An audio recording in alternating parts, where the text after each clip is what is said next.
Petit disclaimer, le son de ce podcast est particulièrement de mauvaise qualité, il est très bruyant. On était dans un bar et l'acoustique était très mauvaise, donc malgré les nombreux essais de retouche audio, le son est très bruyant. Donc désolé pour ça, on en a conscience, on a beaucoup hésité à le sortir et puis comme on trouvait que le contenu était chouette et que le refaire ça aurait été enlever de l'authenticité, on a choisi de le sortir quand même.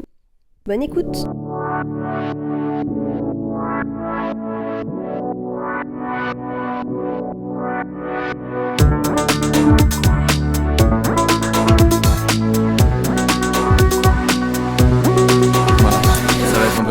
Bonjour Thomas. Bonjour.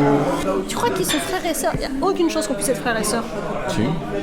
Physiquement, il y a vraiment zéro ressemblance, quoi.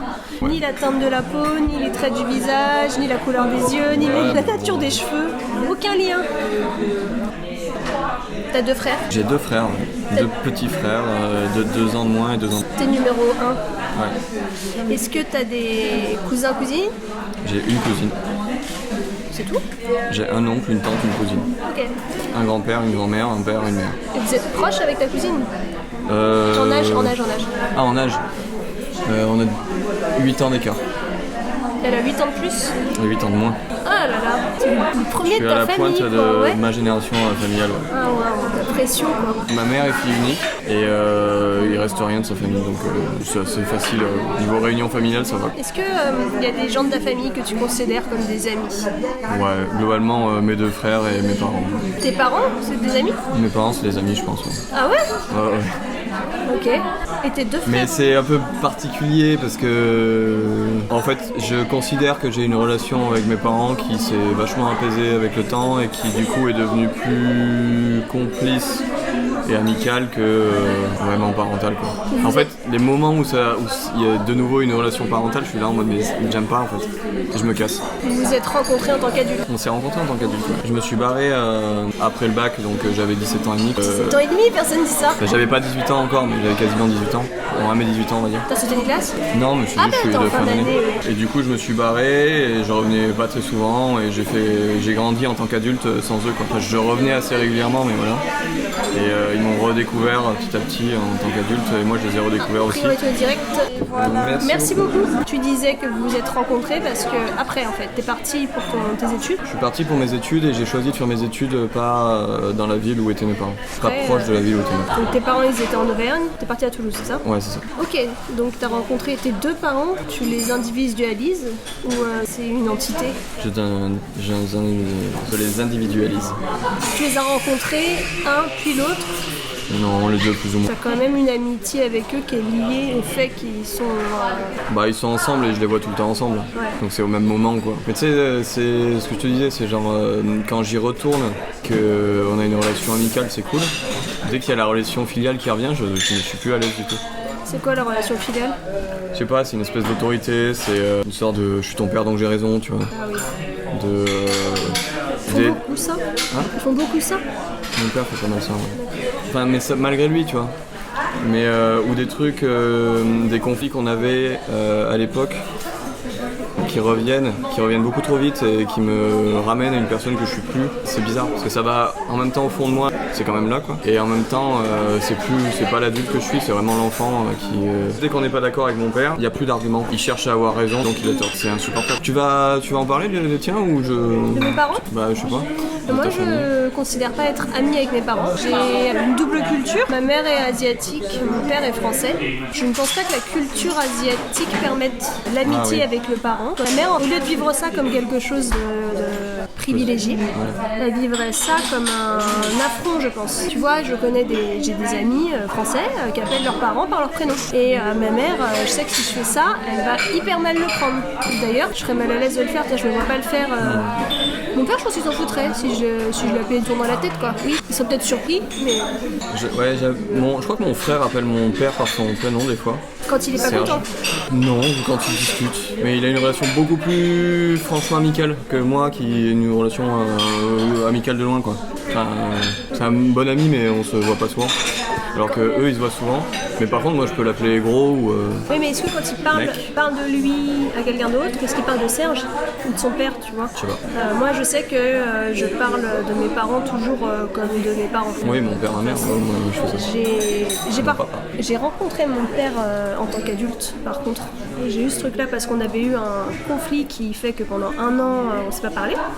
À l'issue de ça, afin de pouvoir lui reparler, moi j'ai dû me mettre dans la posture de ok, il fait des erreurs parce que c'est un humain adulte et que du coup, c'est des trucs qu'on fait et c'est pas ton héros, c'est pas un super humain, c'est un humain normal et c'est injuste en fait d'attendre de lui qu'il soit mieux que les autres. Ce jour-là, j'ai accepté de le voir comme un autre adulte, à condition que, voilà, moi je me suis positionnée comme telle, c'est-à-dire que j'étais plus la petite fille, je discute avec lui avec plaisir de tout un tas de sujets. Je suis toujours sa fille, c'est toujours mon père, on n'est pas amis, mais 2 adultes qui discutent. Donc j'ai des limites, tu vois, le truc de que tu exprimais parce que je suis ton père, etc. Je pense que je pourrais plus l'entendre. D'un côté, il y a des choses que je ferais pas parce que c'est mon père, donc par respect, mais ce serait un argument d'autorité qui ne fonctionnerait pas. Ah oui, ça ne fonctionne pas. Hein. Ça fonctionnerait pas. Ça, moi, ça m'insupporte et je pète un câble. Et c'est ça le problème, c'est que je pète des câbles. Oui, alors que moi, juste ça fonctionnerait pas. Voilà, je me suis détachée de ça. Mais il y a eu besoin de ce moment d'éloignement. Et avec ma mère qui écoute ce podcast, comme tu le sais. Oui, c'est ce que j'étais en train de me dire. Oui, je crois que mon père écoute. C'est vrai ? Papa, tu es insupportable. Bonjour Serge. Tu l'as rencontré en tant qu'adulte ? Non, parce que oui, ma mère ne peut pas s'empêcher de me voir encore comme un bébé. Elle m'appelle parfois bébé et ça par contre moi ça me crispe, tu vois. Je pourrais juste m'en foutre et me dire c'est mignon, elle me voit encore, mais déjà j'aime pas ce petit nom à la base. Et en plus je crois pas qu'elle m'appelait vraiment comme ça quand j'étais petite, donc tu sais c'est juste bizarre. Et c'est toujours dans des moments où il y a d'autres gens. Ouais. Et je sais pas, tu vois, je voudrais que ça m'atteigne pas et que je me dise ah oui c'est moi, mais en fait ça me met mal à l'aise. Ça me met dans un... Je sais pas, ça me met aussi mal à l'aise que si toi, tu m'appelais comme ça soudainement. Tu vois, je me dirais, mais non, enfin... Non, calme-toi bébé. Je refuse... je refuse ce surnom. Dans une relation de couple, tu l'accepterais ou pas ? Alors je l'ai accepté quand j'étais plus jeune, quand j'avais 16 ans, je crois que oui, ça faisait partie de la liste des surnoms, mais tous les surnoms étaient acceptés à l'époque et ça s'est arrêté, je pense, à ma 2e longue relation. Après, maintenant, les surnoms, les petits noms, c'est très rare que... Alors les petits noms classiques, je les aime pas en général. Et bébé, ma chérie, mon cœur, ma biche, personne dit ça. À part Louis de Funès. Personne dit ça. Mais après j'ai eu une relation plutôt récemment où à nouveau presque tous les surnoms étaient permis. Donc tu vois, ça dépend vraiment du lien. C'est une relation spéciale où même le contact était différent. Par contre pas bébé. Bébé vraiment, je trouve ça nul en fait. Ah donc tout c'était permis mais pas bébé quand même. Voilà, et la seule personne que j'appelle bébé, c'est une amie d'enfance. Non, une de mes meilleures amies parce que on avait un pote qui appelait sa meuf bébé de manière ridicule. Il disait toujours bébé. Donc du coup, c'est resté. Elle s'appelle bébé dans mon téléphone avec 3 cœurs. Et on s'appelle comme ça. Et d'ailleurs, dans les diverses relations que j'ai eues, quand elle m'envoie un message et qu'il y a écrit bébé avec 3 cœurs, au début des relations, je sais que ça interpelle l'autre, genre, wow, c'est qui ? Genre, mais c'est une copine. Avec ma mère, du coup, on n'est pas amis. C'est quoi son prénom, toi ? Ah, je sais pas si je peux dire par contre. Ouais, Serge. Ouais, mais moi c'est un prénom atypique. Mais je sais que le prénom de la mère qui est vietnamienne du coup, je sais pas le prononcer. Carrément, tu balances les prénoms des mères des autres. Tu parles pas de ma mère. J'ai pas dit le nom, j'ai pas dit le prénom. Je sais pas le prononcer. Non, j'ai dit que je savais pas le prononcer. Du coup, je vais pas le prononcer. Mais du coup, j'étais curieux, vu que ta mère est cambodgienne d'origine. Du coup, j'étais curieux de savoir si c'était un truc imprononçable ou pas. Oui. Par une langue française. Je te le dirais, et d'ailleurs, la façon dont on le prononce. Moi, j'ai le droit de savoir. Bah oui, t'as le droit de savoir parce que tu es mon ami. Et vous, non ? Pas tous. Non, mais parce que préserver son intimité. Voilà. Mon père a un des prénoms les plus communs de sa génération et le nom de famille le plus commun de sa génération. Donc, pour le retrouver. Oui, voilà. Avec ma mère, on a cette relation où il y a une claire ascendance, une hiérarchie typique. Ouais, mais alors dans les familles asiatiques, il y a une attente de respect qui n'est pas en phase avec la façon de vivre européenne, classique. Et donc du coup ça crée des quiproquos souvent. Il y a beaucoup de choses que ma mère considère comme irrespectueuses, insolentes. J'ai entendu ça 1000 fois depuis que je suis petite, alors que c'est juste en fait normal en France. Et je sais que pour elle, elle a déjà une grande adaptabilité, tu vois, vivre dans un pays qui n'est pas le tien, il y a des choses qui passeront jamais. Et d'un autre côté, que j'ai pas réussi à intégrer, parce que même si je suis à moitié génétiquement asiatique, j'ai été à l'école en France, j'ai passé la plupart de mon temps avec des Français, mes références culturelles, cinématographiques et tout sont occidentales quand je suis petite. Maintenant, je regarde un peu d'autres trucs. Donc, voilà. Donc, de ce fait, je pense que l'amitié pour elle serait un affront. Alors que je pense que mon père, si jamais je le considérais comme un ami, il trouverait ça plutôt comme un privilège. Je sais pas ce qu'en pensent mes parents. En fait, là, je l'ai dit comme ça parce que moi ça me paraît évident, mais je sais pas s'ils le voient comme ça eux. Ouais, ça se trouve, ils diraient. Mais ça se trouve, ils t'ont écouté et dire mais tu te fous de ma gueule en fait. En fait, moi je peux être ton ami. Hein. T'as combien de sœurs toi? T'as des sœurs, demi-sœurs? Oui, j'ai eu 2 sœurs. Maintenant j'en ai une qui est une sœur adoptive avec qui on n'a pas de lien de sang et que je connais depuis qu'elle est petite. Donc voilà, pour moi c'est quand même ma sœur au même titre qu'une sœur de sang. Et j'avais une demi-sœur. Mais pareil, c'était pareil qu'une entière sœur. J'aime pas trop le thème demi-sœur. La différence, c'est qu'on n'a pas grandi autant de temps ensemble que si on avait eu toutes les deux la même mère. Ça fait une différence parce que je pense que tes frères et sœurs de sang, là, à 100%, comme dirait David Hallyday, et ben c'est des gens que tu dois supporter parfois. Parce qu'ils sont là tout le temps, en fait. Ils sont là tout le temps. Alors que tes demi-frères et sœurs, ils sont pas là tout le temps, donc ils peuvent te manquer. Vous pouvez avoir une distance qui fait que le lien peut être encore plus fort. Moi, je sais que c'était un déchirement quand elle repartait chez sa mère, hein, vraiment.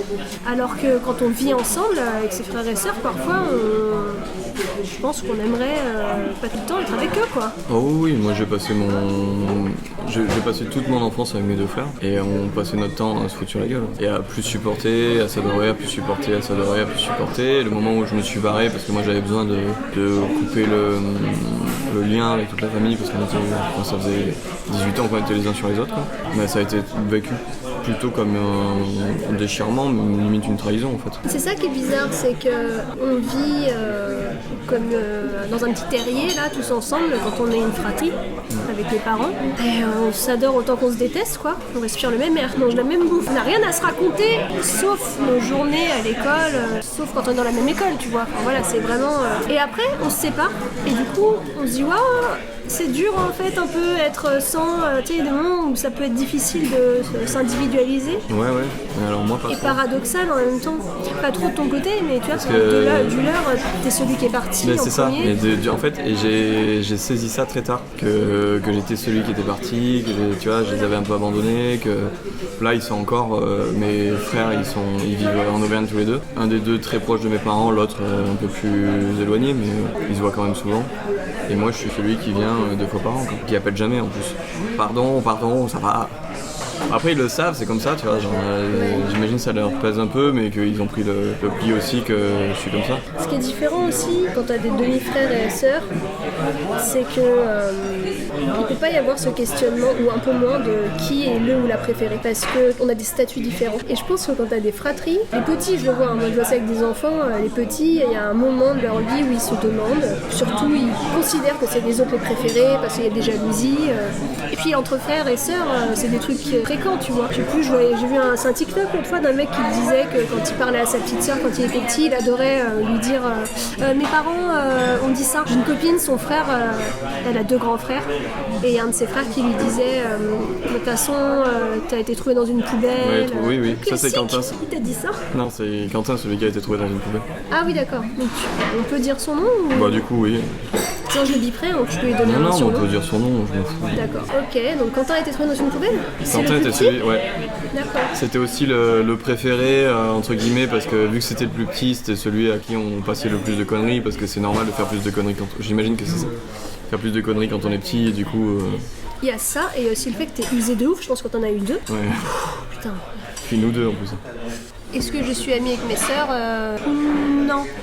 Avec la petite, on a beaucoup d'années de différence. On a 16 ans de différence, quand même.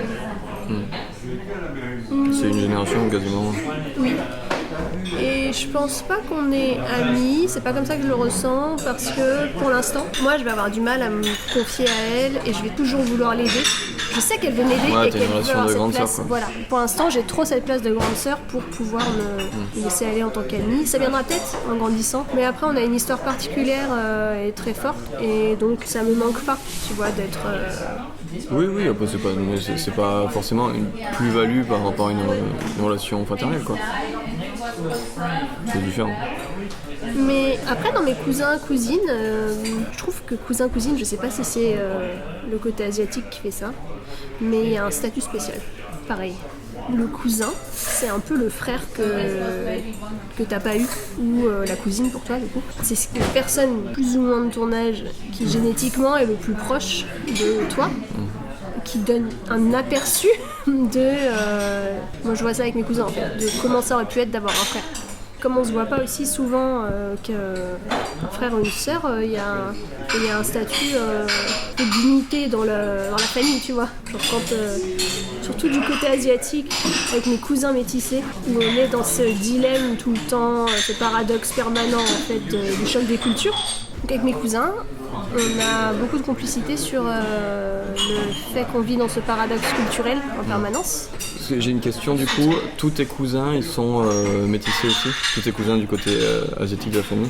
Faut savoir qu'en Asie, en tout cas dans ma famille, le statut de cousin, c'est quelqu'un qui a ton âge, et le statut d'oncle et tante, c'est quelqu'un qui a l'âge de tes parents, en termes de génération. Oui, peu importe, genre si t'as un cousin de 20 ans plus vieux, c'est ton oncle, quoi. Voilà, donc j'ai un vrai cousin à la française, qui est métissé, et puis sinon, c'est les enfants des cousins, cousines de ma mère. Donc je crois qu'on appelle ça cousins issus de germain, Oui, ok. mais c'est vraiment pareil pour moi. Et alors, ils sont pas tous métissés, en fait, on est 3 à être 50-50 en termes de gènes.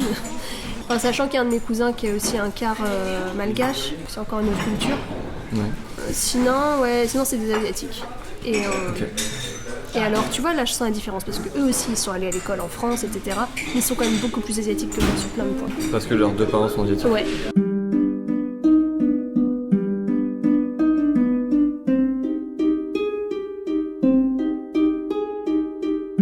C'est quoi la différence entre être ami et être de la même famille? J'ai fait un petit hochement de sourcil en mode effectivement c'est toute la question. Parce que des fois on dit que nos amis c'est comme la famille, Ouais, alors- c'est la famille, c'est comme si c'était un truc plus d'être la famille. Ouais, c'est la famille, ouais. Oui et non, ça dépend en fait. C'est un truc plus, c'est-à-dire que, en fait, ce qu'on appelle être la famille, c'est ce dont on parle nous, depuis le début, dans l'amitié vraiment. La vraie amitié pour moi c'est la famille. Mais c'est un peu paradoxal, parce que dans la famille, il n'y a pas forcément cette amitié-là. Je pense qu'on peut faire plus de trucs parfois pour des amis que pour la famille. Dans ma relation à ma famille, je suis quelqu'un d'assez éloigné et physiquement et dans la prise de contact, quoi. C'est ce que je fais beaucoup avec mes amis aussi. Mais par contre, s'il se passe un truc et que ça sert à quelque chose que je sois là, je vais être là, quoi qu'il arrive. Sachant que je dis ça, mais est-ce que j'ai pas un peu failli à ma tâche à des moments? À ma tâche. À ton rôle? À mon rôle de grand frère, ouais, à un moment. J'ai un peu cette impression-là quand même.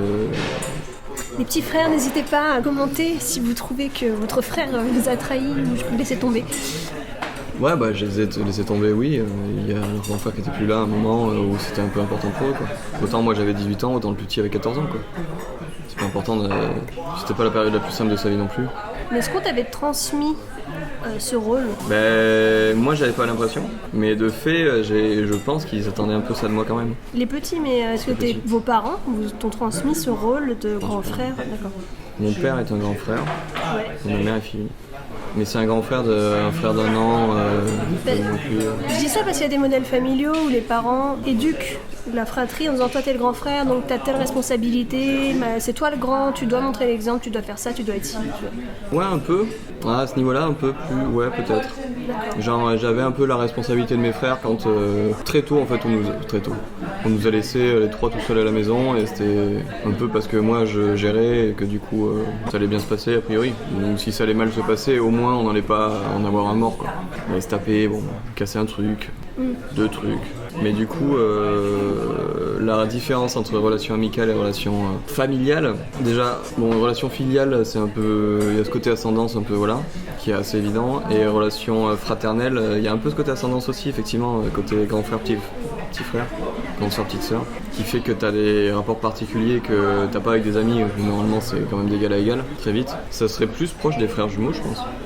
Une relation amicale en fait, ou des sœurs jumelles, ou des frères et sœurs. T'as des amis frères jumeaux? Ou t'as un ami qui a un frère jumeau ou une sœur? Non. Moi j'en ai. Enfin, vite fait, mais on n'a pas parlé beaucoup de ça. J'en ai 2, des frères, des pères, donc des pères de frères, père P-A-I-R-E. Il y a une des pères où je connais les 2, mais je suis amie avec qu'un. Chez pour l'autre. En fait, j'ai connu, l'histoire est un peu drôle, mais classique chez les jumeaux. En gros, j'en ai rencontré un comme ça, là, de façon fortuite chez le vétérinaire. On m'a parlé de nos chiens. Puis je l'ai revu dans un forum, je suis allée le voir, et il m'a dit qu'il n'avait pas de chien. J'ai bugué parce que moi, je me suis rentrée du visage, et en fait, il m'a dit, mais j'ai un frère, bon voilà. Et donc, en fait, je suis devenue amie avec celui que j'ai rencontré en deuxième. Celui qui n'a pas de chien. Voilà. Et comme ils font beaucoup de choses ensemble, ils ont une relation de jumeaux assez classique, tu sais, avec ce truc de on fait tout ensemble, on habite proche, mais en même temps, de temps en temps, on a passé des années séparés, on est devenus très différents, mais quand on se revient, quand on se retrouve, on redevient pareil. Par la force des choses, j'habitais dans la même ville qu'eux, quand on a fait des soirées, il y avait aussi le frère, avec qui je me suis bien entendue, qui est adorable, mais c'est pas la même personne. Mais pas assez pour être amis. Non, mais même lui, tu vois, on n'est pas devenus... Oui. Ensuite, l'autre frère, je connais pas son frère. Et c'est un ami récent. Donc je sais pas le lien qu'ils ont. Je sais que c'est de toute façon une fratrie où ils sont tous unis. Ils sont pas tous des jumeaux, ils sont quand même très très unis, la fratrie, même la famille. Il y a une espèce de fonctionnement cocon. Donc j'imagine qu'avec le frère jumeau c'est encore plus présent, mais je sais pas, je peux pas parler. Les premiers dont je te parlais, ils sont meilleurs amis, meilleurs rivaux en même temps. Ouais. Parce que il n'y a pas de décision qui se fait l'un sans l'autre. Après, il y a eu peut-être des moments un peu décisifs déjà entre les frères. Déjà entre les mecs, il peut y avoir de la compète. Parce que la société pousse un peu à ça, sur certains domaines. Ouais. Entre les frères encore plus. Mais alors quand ton frère c'est ton identique physique, puis ils sont tous les deux très sportifs, profs de sport extrême, donc je pense que ça, voilà, c'était à la fois dans le jeu, parler à leur place, mais de ce que j'ai saisi et de ce qui m'a été raconté, à la fois dans le jeu et en même temps pas facile, tu vois, d'avoir quelqu'un qui est censé avoir des compétences très similaires aux tiennes, mais qui peut être meilleur. Mais on va peut-être en reparler des amitiés et rivalités, mais voilà. Ça peut se retrouver complètement dans les amitiés. Ce genre de relation, mi-rivalité pour jouer, quand même sympathisant d'avoir cette personne. Est-ce qu'il y a des gens de ta famille avec qui tu pourrais devenir ami ? Genre vous êtes... Il me reste plus grand chose. Ouais, t'as cité tout le monde. Disons ma cousine, on pourrait être plus amis si on se voyait plus peut-être. Je pense qu'on s'est un peu éloigné, disons idéologiquement, sans que ce soit brutal, mais c'est juste, je pense qu'elle est beaucoup moins intéressée par... elle est plus... ça va être un peu méchant, mais peut-être qu'elle est plus superficielle que moi, quoi. Et du coup, il y a pas mal de discussions où je sais que, je vais pas les avoir avec elle parce que ça va la faire chier, quoi. Donc moi ça me manquerait dans une amitié, je pense. Mais après peut-être que je présume parce que je la vois pas souvent et qu'elle est à Noël, donc peut-être que c'est juste une surface parce que c'est Noël et qu'il faut faire gentil devant la famille, quoi. On va essayer de se voir au moins une fois en dehors pour en attester en fait. Ouais, faudrait, mais j'ai pas forcément plus envie que ça. Après ce serait cool, tu vois, mais je vais pas chercher à le faire, quoi. Mais bon, il pourrait y avoir tes belles-sœurs, par exemple. Tu vois, avec qui on peut être amis, il y a des pièces rapportées après à la famille. J'ai pas pensé. Je pense que oui, je pourrais être ami avec ma belle-sœur. Après, il se trouve qu'on s'est pas vraiment rencontrés. Enfin, on s'est vu plusieurs fois, mais on a commencé à causer un peu seul à seul, mais pas suffisamment pour se rencontrer vraiment en tant que personne, quoi. Ça, c'est hyper important la rencontre. Ouais. Au-delà du fait de Thomas, un tel Thomas, la rencontre entre vraiment deux êtres et deux expériences. Moi, je pense qu'il y a des gens de ma famille que j'ai jamais rencontrés. Et qui pensent m'avoir rencontré peut-être, je sais pas. Mais il y en a certains, je les ai jamais rencontrés. Même dans mes cousins et cousines, je pense qu'en tant qu'adulte, on ne s'est pas vraiment rencontrés. Non, je pense à mon oncle et ma tante, moi je suis pas sûr qu'on s'est rencontrés. Ouais. pense que pour eux, j'ai 16 ans et je suis le gauchiste relou, quoi. Après, il peut y avoir une protection à ne pas se rencontrer. Parce que peut-être qu'on sait que si on se rencontre, c'est pas sûr qu'on s'entend. Tu vois. Et qu'après, faut composer avec. Moi, je pense qu'il y a des gens de ma famille, si on n'était pas la même famille, on se serait déjà jamais rencontrés d'une part.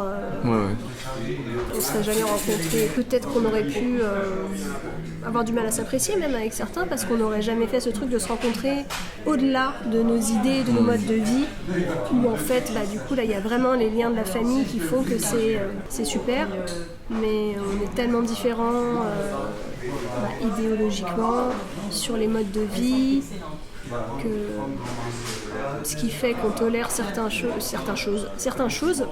Ouais, notamment les fautes de grammaire. Et voilà, c'est. Et d'accord. C'est le fait qu'on soit de la même famille. Mais en fait, le proverbe c'est on choisit pas sa famille. Hein. C'est-à-dire qu'on est un peu obligé de composer avec. Après, je pense qu'on choisit pas vraiment ses amis non plus en réalité. S'ils nous tombent un peu dessus. On s'auto-choisit, se choisit mutuellement. Ouais. La différence, c'est que dans une famille, tu arrives à un moment de la famille qui existe déjà. Soit tu arrives au début, comme toi, soit tu arrives à la fin, comme ton petit frère. Et du coup, tu arrives dans une histoire, dans une amitié, c'est deux chemins qui se croisent avec des antécédents, tu vois, c'est un peu différent. Et aussi, il y a des gens dans la famille qui se révèlent après le décès ou le départ de certains. Tu te rends compte que la dynamique familiale, tu sais, la famille... Où l'arrivée. C'est un système, une famille, et donc du coup, hop, tu mets ou tu enlèves un élément et... Typiquement, la naissance du fils de mon frère a vachement resserré beaucoup de liens que je ne m'attendais pas à voir se resserrer entre notamment les ascendants de ma famille et la génération de mon père, quoi. Entre mon père et son père. J'étais en train de me dire, attends, c'est ses grands-parents dont il parle ? Les décès, j'imagine que c'est la même chose à peu près. Ou alors ça peut entériner des fractures. Entériner ? Qu'est-ce que tu veux dire ? Ça peut, tu vois, genre, il y a telle personne qui tenait la famille qui décède et puis les autres ils font ok, c'est bon, on n'a plus besoin de se voir et ciao, quoi. Ah oui. Ouais. Quelqu'un n'était vraiment pas ami. Du coup, non. Mais c'est pas forcé, tu vois. Il y a aussi des erreurs qu'on peut faire qui peuvent rapprocher, je trouve. Tu vois, genre, tonton machin qui trompe sa femme, il est jugé par toute la famille et un jour, toi, tu trompes ta copine et soudainement, tu te sens plus proche de tonton machin qui est quand même un gros con, chasseur, j'ai même plus de l'aimer en plus. En plus, j'ai qu'un tonton donc ça compte pas. Si t'écoutes ça, non, c'est pas du tout de toi dont je parle. C'est pour le jeu. Oui, il peut y avoir des erreurs qu'on fait dans la famille. Des erreurs similaires, du coup... finalement, peut-être qu'on se ressemble. Moi, il y a des histoires de mon grand-père jeune qui m'ont vachement rapproché de lui malgré lui, quoi. Et il le sait même pas, je pense, mais j'ai entendu des trucs en mode ah ouais, mais en fait...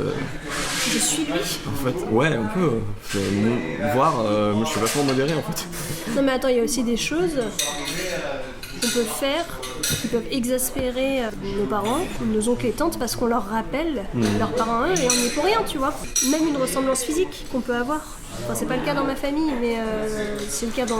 J'ai déjà entendu ces histoires où tu ressembles, t'es le portrait craché de ton grand-père, et surtout ton grand-père, c'était pas quelqu'un de recommandable, et du coup ta mère ou ton père te déteste. Ouais, change de parent peut-être parce que... Est-ce que tu penses que les obligations familiales sont compatibles avec une relation amicale en famille ? Je pense que si je devais aller à Noël juste par obligation familiale et qu'il n'y avait pas de l'envie, ça voudrait dire que... En fait, j'ai pas vraiment d'obligation familiale, il se trouve que j'ai envie d'y être, donc... Ouais, j'aurais dû commencer par ça. Est-ce que tu te sens avoir des obligations familiales ? Est-ce que tu fais partie d'une de ces familles où il y a des obligations familiales ? Non, on se voit à Noël. Être là pour les décès, être là pour les mariages ? Oui, mais il n'y en a pas pour l'instant. Mais oui, c'est même pas des obligations, c'est juste... je pense que tout le monde est content que les autres soient là à ce moment-là. Il y avait un moment, genre... ma grand-mère a écrit un bouquin, une autobiographie. Elle a été adoptée, du coup elle recherche sa mère. Enfin, bref. Et dans son bouquin, elle parle à un moment de son anniversaire de 70 ans. Et je suis pas là. Elle le dit ? Ouais. Mais et tu sais, c'est genre... parce que j'ai loupé un train à Toulouse. Ah. Et genre, elle dit qu'elle est trop contente d'avoir ses petits-enfants autour d'elle, 70 ans, machin. Et Thomas qui a pas été foutu de choper son train, mais il avait vraiment très envie d'être là aussi. Et je suis dans son cœur, machin, et me fait un peu mal de le lire à chaque fois. Je me dis, putain, c'était une époque où je prenais tellement souvent les transports, j'en pouvais plus et j'ai dit... Bon bref, pourquoi je me justifie? Je me justifie encore de ça, quoi. Moi j'ai un oncle qui a écrit son autobiographie aussi et il m'a offert son livre et je lui ai promis qu'un jour je le lirai parce que son grand drame c'est que personne de sa famille ne le lit ou pas assez de... Enfin, il voudrait que tout le monde lise.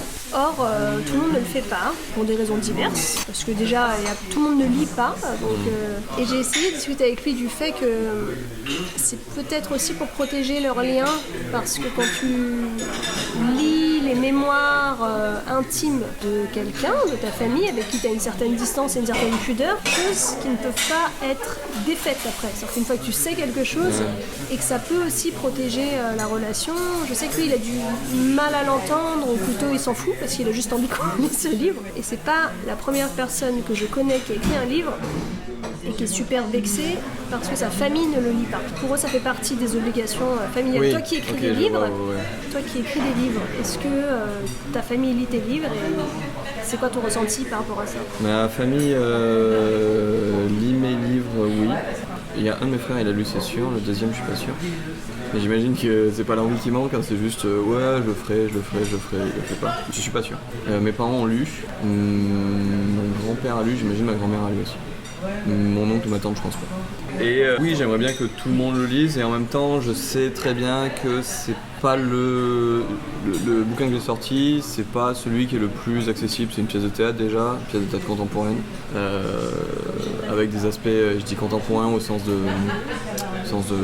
style, pas au sens c'est sorti maintenant, parce que forcément. Du coup, voilà, mais j'ai pour projet à un moment de sortir des romans un peu plus accessibles à tous. S'ils le lisent pas à ce moment-là et que ouais, je pourrais être un peu plus vexé.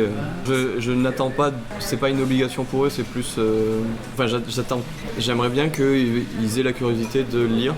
Et je serais vexé en tant qu'auteur que quelqu'un ne lise pas, quelqu'un de proche de moi, mais un peu autant que des amis proches, quoi. Mais vu que ce sont des pièces de théâtre, si tu la jouais par exemple de façon, si c'était joué par loin de chez eux, voilà. Est-ce que par contre tu tolères qu'ils lisent pas, parce que lire du théâtre c'est quand même pas le truc le plus classique dans la lecture, le plus accessible, mais s'ils allaient pas la voir, je tolérerais aussi. Hein. Ouais. Non, mais on a chacun. Ça c'est quand même plus facile, c'est moins de oui, temps. mais je sais très bien que il y a plein de fois où on fait pas des choses qu'on aimerait faire, notamment parce qu'on sait que ça ferait plaisir, parce qu'on pense que ce serait bien, parce qu'on aimerait le faire, mais on prend pas le temps, on oublie, on a autre chose à foutre, on a autre chose à penser, et voilà. C'est comme ça, c'est pas grave, tu vois. Par contre, je les inviterai, je leur dirai quand c'est, j'essaierai de leur rappeler pour qu'ils aient toutes les possibilités de venir le voir. Mes parents sont venus jusqu'à Toulouse voir mes pièces. J'ai pas mal fait le festival de rue d'Aurillac, ils étaient tout le temps là pour voir ce que je faisais. Chaque fois qu'il y avait un truc que je faisais, ils étaient là, mes parents. Et mon oncle et ma tante, je leur ai déjà offert des spectacles à Noël. Je me dis que c'est bien comme cadeau en fait, pour un trimballer c'est facile. Et ils étaient en mode, du coup c'est toi qui l'as écrit et tout, c'était vachement enthousiaste à cette idée-là. Et j'étais en mode, non, c'est juste, j'ai vu la programmation pas loin de chez vous et je me suis dit que ça vous plairait quoi. Et ça, il y avait ce côté, on va voir ce qu'il fait quoi. Enfin, je l'ai vécu comme ça, peut-être que c'est une protection d'auteur, mais je serais potentiellement un peu plus vexé au fond de moi, mais je le relativiserai aussi facilement que pour la lecture. Est-ce que tu veux ajouter quelque chose sur ce sujet? Une anecdote? Non. Je réfléchis, non, j'ai rien. T'as des fous rires avec tes frères? Ouais. Encore aujourd'hui? Je pense que mes parents et mes frères, c'est les personnes avec qui je rigole le plus facilement. Ah ouais? Anecdote, Covid, on peut pas faire Noël en famille. Du coup, on fait Noël en famille, mais que à 5. Donc, c'est-à-dire mes deux parents et mes deux frères, et moi. 5. Et je pense que c'est l'un des meilleurs Noëls de ma vie. C'était très peu Noël comme ambiance. mais ouais, on se retrouve pas si souvent que ça à 5, vraiment en même temps. Et à chaque fois, c'est des moments trop bien, quoi.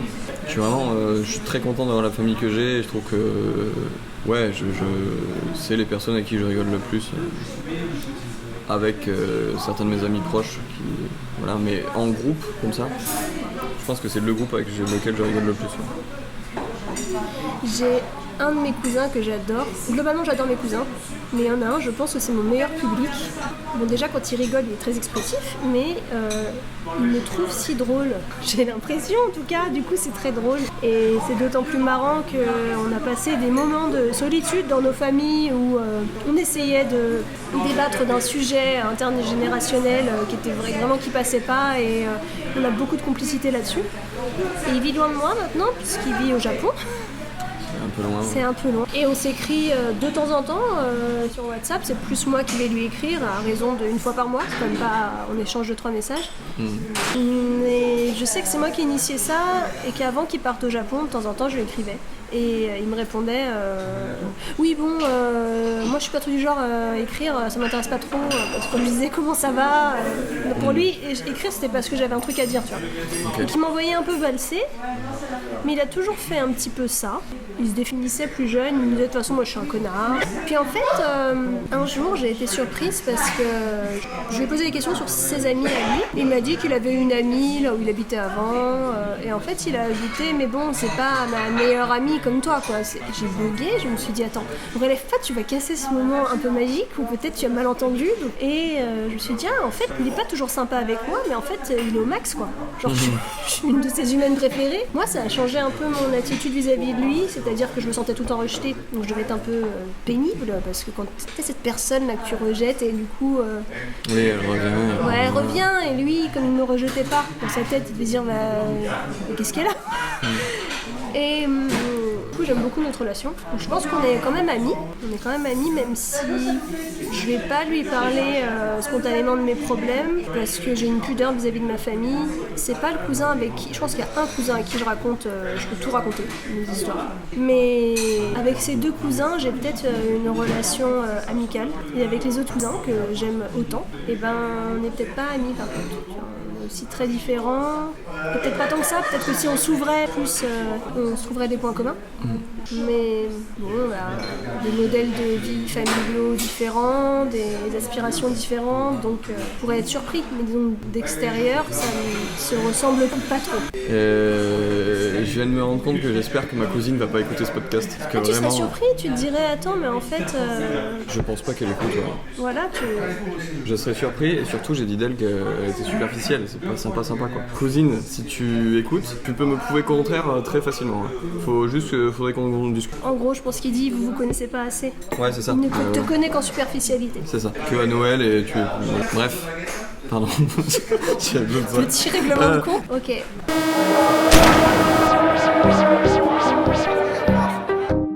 Bon alors, petit jeu. Le jeu que je te propose s'appelle le Stalingrad. Et donc le jeu, je te dis un mot et tu me dis le premier mot qui te vient. Voilà, c'est un jeu d'association d'idées. Oui. Tu es prêt ? Ouais. Tasse.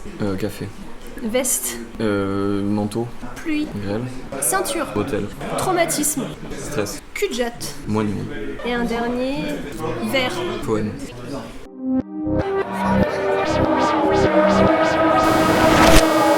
Est-ce qu'il y a des trucs que t'aimes qui sont considérés comme chiants dans le discours, la pensée un peu commune Le théâtre.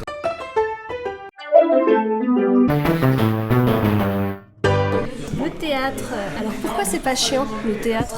Alors, déjà je vais distinguer le théâtre de recherche et le théâtre grand public. Et là on parle de théâtre contemporain. Je vais évacuer tout ce qui est stand-up, tout ce qui est comedy show et tout ce qui est théâtre qu'on appelle théâtre bourgeois, c'est-à-dire en gros les vaudevilles, les pièces qui sont faites pour faire marrer, les bafis, les trucs comme ça quoi. Les TED, tout ça c'est considéré comme le théâtre ?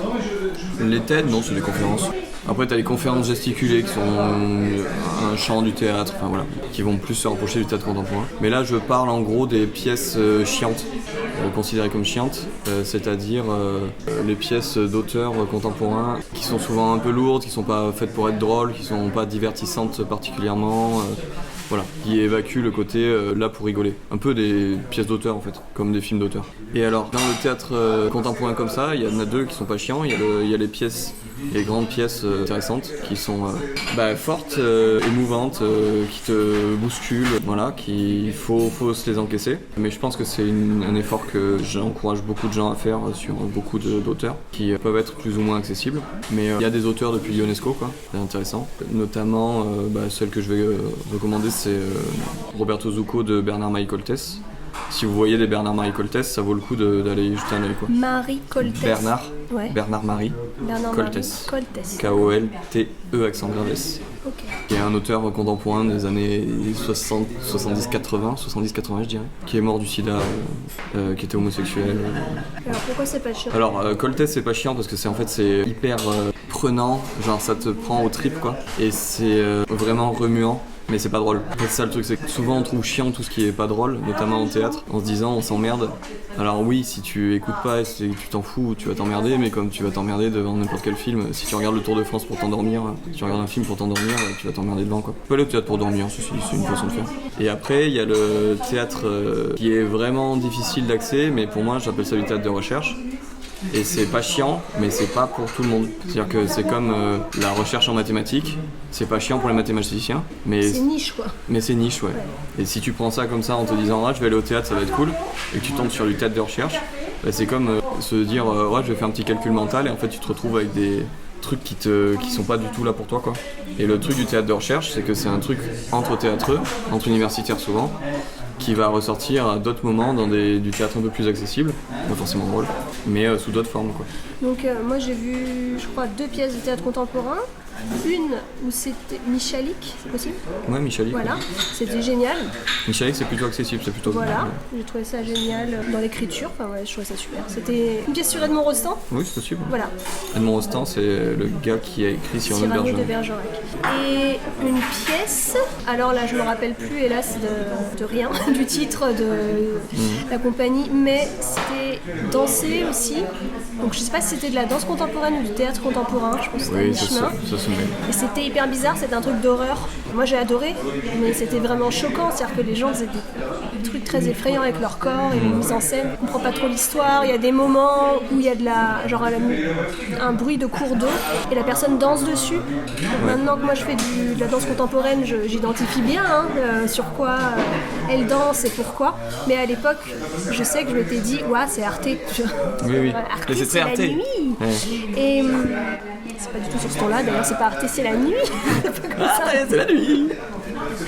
Et donc si tu conseillais à une personne qui trouve que le théâtre c'est chiant mais qui aimerait bien changer d'avis, par quoi elle peut commencer? Ça dépend ce qu'elle attend du théâtre, mais globalement aller taper dans un auteur très connu et reconnu, c'est pas une mauvaise idée. Dans l'absolu, c'est des grands textes, c'est intéressant de les avoir, genre du Shakespeare quoi. Ok, alors par exemple, je te dis moi, j'adore aller au ciné voir des films de Christopher Nolan. Ouais. Qu'est-ce que tu peux me conseiller? Donc ce que j'aime dans Christopher Nolan, j'adore les histoires où tu comprends pas tout, mais en même temps t'es pris dedans, t'essayes de comprendre. Il y a pas mal de... c'est grandiose un peu, tu vois, t'en prends plein les yeux. Richard III de Shakespeare, Macbeth de Shakespeare globalement. Shakespeare pour commencer c'est pas mal. Ouais, Shakespeare. En fait, le problème des grands auteurs comme ça, Molière, Marivaux, tout ça, Tchekhov, le problème c'est que des fois c'est mal mis en scène. Ouais. Parce que c'est tellement... tout le monde y voit un peu ce qu'il veut. Il y a des interprétations qui des fois sont un peu... En fait, tout le monde veut apporter sa petite pierre à l'édifice, faire sa petite nouveauté, et des fois ils font n'importe quoi. Donc le problème c'est que c'est des pièces que je recommanderais à lire, c'est sûr, 100%. Notamment dans certaines traductions, et pour Shakespeare, si vous tombez sur les traductions de Jean-Michel Desprats, pour moi c'est les meilleures, notamment Hamlet de Jean-Michel Desprats, traduit par Jean-Michel Desprats, c'est très bien. Mais c'est des pièces vraiment à lire et à voir bien mises en scène, si possible. Et là le problème c'est que faudrait que je cite des compagnies qui mettent bien en scène. Thomas Ostermeyer par exemple, c'est un metteur en scène. Thomas comment? Ostermeyer. Ostermeyer, ok. C'est un metteur en scène contemporain qui met en scène Shakespeare de façon un peu radicale et toujours très intéressante, souvent mis en avant à Avignon et tout. C'est pas un auteur niche, enfin un metteur en scène niche. Et dans les trucs un peu plus genre Ibsen, Maison de poupée, c'est vachement bien et c'est surprenant. C'est un auteur norvégien. Si je te dis moi je vais pas voir du théâtre parce que je trouve que c'est cringe, il y a quelque chose qui me dérange dans le jeu des acteurs, tout ça par exemple, genre la comédie française, moi j'ai été voir une pièce de la comédie française, c'est extrêmement bien joué et en même temps j'ai retrouvé un peu ce côté cringe. Et je vois ce que tu vois, pas téléfilm mais il y a quelque chose... Le jeu théâtral en fait. Voilà. Moi j'appelle ça le jeu conservatoire. Les pièces ou les auteurs que tu as cités, on peut y aller un peu sans... Ça peut être cringe. En fait, là, il y a un moment aussi où le problème de recommander des trucs, c'est que si je te le fais pas compagnie par compagnie, le TG Stan, c'est cool. Donc il y a deux choses, il y a l'auteur et la complètement. mise en scène, et en plus la compagnie qui va interpréter. La mise en scène et la compagnie, ça va aller ensemble, enfin souvent. Ouais, moi le truc, c'est que genre, en fait, faudrait que... N'hésitez pas, si vous êtes intéressé par ça. Genre, vous me dites dans quelle ville vous êtes.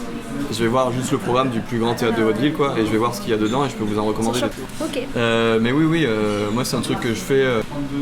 Typiquement, je t'ai dit pour là, en plus c'est le bon c'est j'ai offert des spectacles à Noël à mes grands-parents en me disant ok, mes grands-parents, je pense que ça pourrait leur plaire dans le théâtre de leur ville, tu vois. En me disant, mais juste avec des résumés ou des noms que je connais un peu des fois. Juste à la façon dont c'est tourné, la façon dont je vais imaginer le spectacle que ça va donner, j'étais bien tombé. Mais j'ai fait pareil avec mon oncle et ma tante, je sais pas s'ils sont allés. Mais globalement, du jeu pas cringe, il y en a plein, mais c'est compagnie par compagnie pour le coup. Cringe, pour ma mère qui écoute. Ah oui.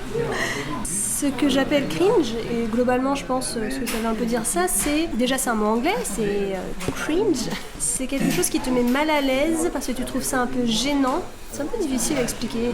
Ouais, c'est gênant. C'est gênant, tu te dis oh là là, j'ai un peu... Ça provoque de la honte en moi quand je le vois. C'est un peu la sensation que tu aurais peut-être si on allait au restaurant tous les deux. Et que soudainement je montais sur la table et je me mettais à chanter sans raison. Assez mal, et je me rasseyais et qu'il y avait après une ambiance très lourde, un silence, et tout le monde se dirait mais pourquoi, qu'est-ce que c'est que ça? Il n'y a pas de chute, c'est juste une personne qui a chanté sur sa table, donc voilà. Ce serait un peu ça, cringe. Donc parfois, quand je regarde du théâtre, j'ai cette sensation de me dire oh là là, je vois tellement que c'est joué, c'est un peu gênant.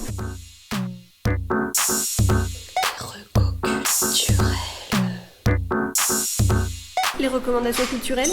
Du coup, Roberto Zucco de Bernard-Marie Coltès. C'est pas Zucco? Alors, c'est Zucco? C'est Zucco, parce que en fait, c'est une référence à Roberto Zucco, qui est un type, qui est un psychopathe. Un psychopathe, oui. Enfin, en tout cas, un tueur en série. Enfin, il a tué des gens. Un tueur. En série, je sais pas. Un criminel qui a été arrêté, qui s'est évadé. Et son évasion a été filmée, je crois. Il était sur le toit d'une prison. Et du coup, ça a un peu fasciné Bernard-Marie Coltès, qui a écrit une version très romancée de son histoire, le prenant comme personnage principal. Et en le héroïfiant. Pas en l'héroïfiant non plus, héroïsant. Non, ça n'existe pas ce mot. Pas en le rendant. Pas en en faisant un héros. C'est quand même le personnage principal et on s'attache quand même à lui. Ouais. Donc c'est peut être un peu dérangeant pour les gens, la famille des gens qui ont été tués. Ouais, complètement. Mais il y a une scène qui, pour moi, est une des rares fois où j'ai éclaté de rire en lisant quelque chose. C'est pas une pièce drôle. Et c'est une scène de prise d'otage qui est horrible. C'est une scène où il prend en otage un enfant devant sa mère. Et c'est très drôle. Et en fait, la mère à un moment dit vas-y, explose-lui la gueule, de toute façon je peux pas le blairer ce gosse, il me casse les couilles. C'est un truc, genre elle pète un câble quoi. Ouais. En fait c'est tellement choquant que moi ça m'a fait rire. Ok. Et moi je trouve que c'est drôle. Donc tu le recommandes à lire et aussi à voir, c'est mis en scène ou pas? Je recommande à lire, oui c'est mis en scène. Ouais, Coltès c'est joué. Coltès en fait c'était l'auteur de prédilection de Patrick Chéreau, qui est un grand nom de la mise en scène française, qui est mort il y a quelques années je crois.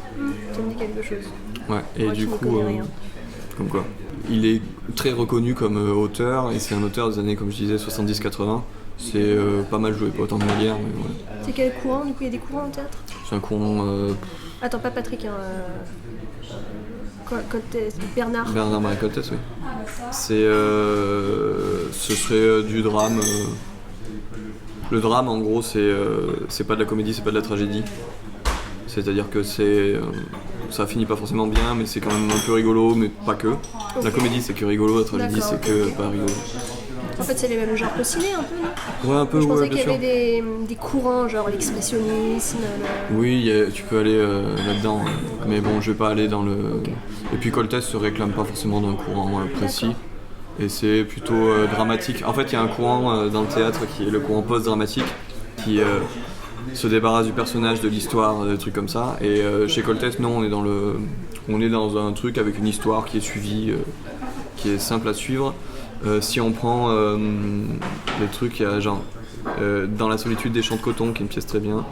Combat de nègres et de chiens, qui est incroyable. Combat de nègres et de chiens. Ok. Qui est un dialogue avec des grandes tirades qui est très particulier. Faut se l'encaisser quand même, Coltès, mais si on se laisse accéder à ça, c'est vraiment bouleversant. Ok, merci. Ouais, avec plaisir. Moi, je vais recommander un film que j'ai vu il n'y a pas longtemps, mais qui est sorti en 2018, qui s'appelle Une affaire de famille, et qui s'appelle en titre... Original?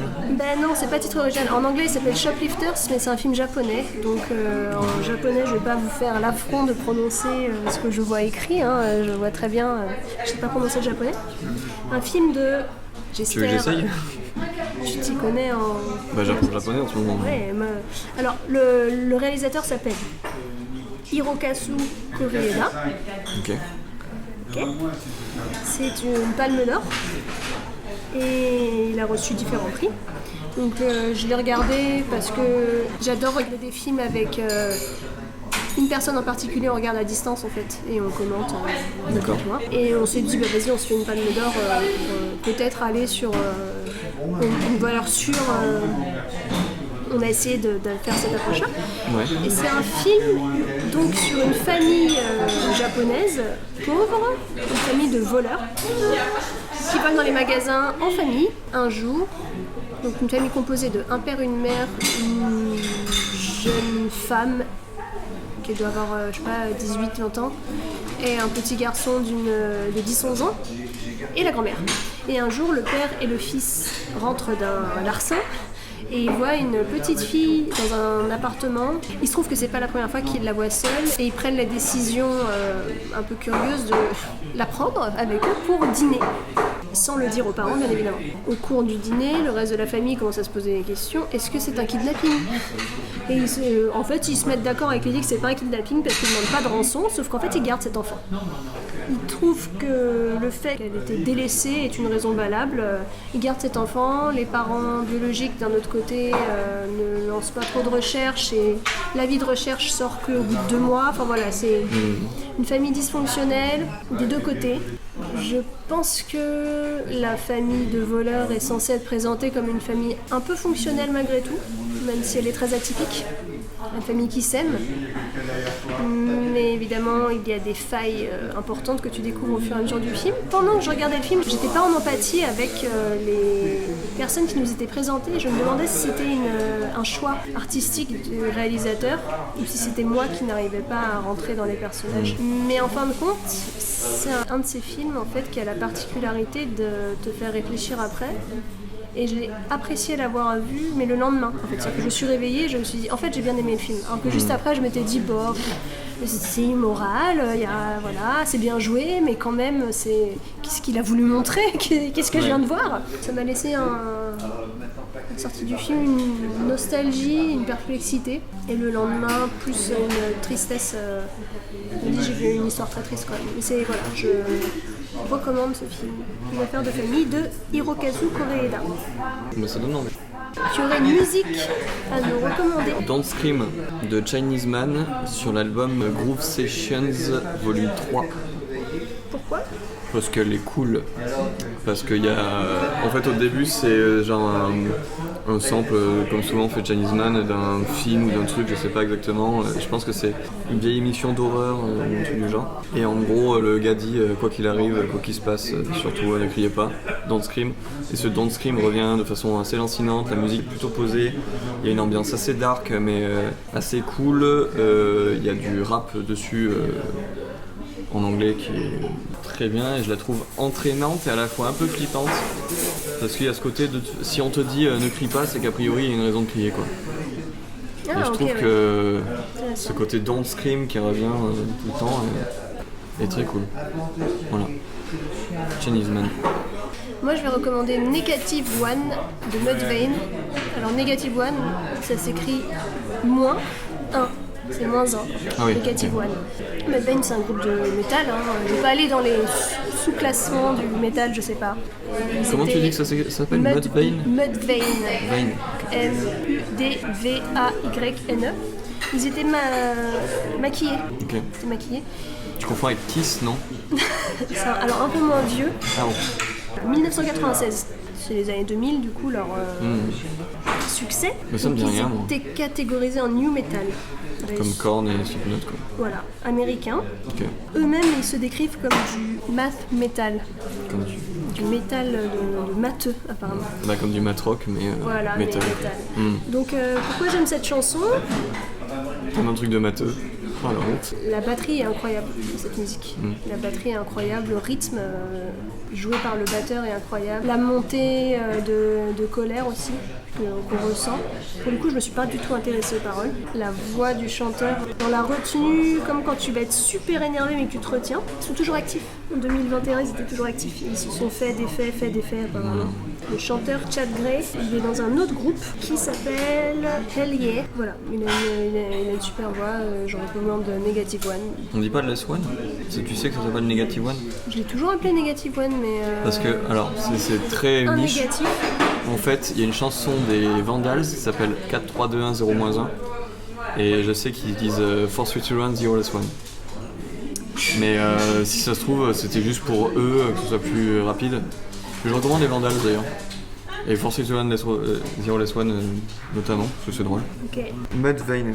Mais je vais me mettre ça en rentrant, je pense. Ça énerve un peu. Hein. Oui, je suis assez énervé. Mais moi, les chansons énervées m'énervent pas particulièrement, elles ont plutôt tendance à m'apaiser. C'est sur l'album LD50. LD50. LD50. Bon, c'est l'heure d'aller manger. À la bouffe.